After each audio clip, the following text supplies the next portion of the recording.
السلام عليكم، ازيكم يا حبايبي؟ عاملين ايه؟ تجربة جديدة ومكان جديد. طبعا بقالي كتير ما نزلتلكوش فيديوهات عشان كنت تعبانة، فقلت لازم اروح اجرب في مكان جديد. اول فيديو ليا لازم يكون في مكان جديد. فالمكان دوت في شبرا، عند دوران شبرا. تعالوا معايا وهنشوف وهنجرب وهنشوف ايه التجربة بتاعتنا النهاردة بتتكلم عن ايه.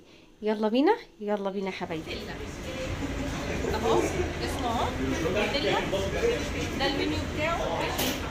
ادي الحاجه اللي عنده، ده عباره عن بطاطس. هوريكم شكل الحاجه بعد ما نجيب الاوردر. دي عباره عن بطاطس او بطاطا. البطاطا حلوه، والبطاطس بتبقى عليها شاورما، جبن، سلطات، حاجات حلوه قوي واسعاره جميله. هيجي لنا الاوردر وهنوريكم شكل الاوردر. خليكم معايا بقى عشان ما اجيب الاوردر. طبعا انا جربت طعمه حلو قوي.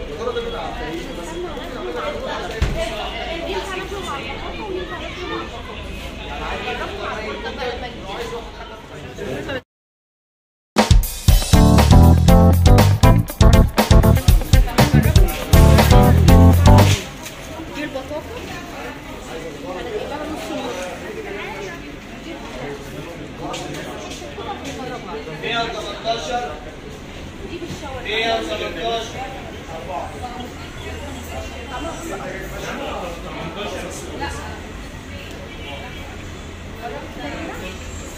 بصوا التفاصيل بتاعتها.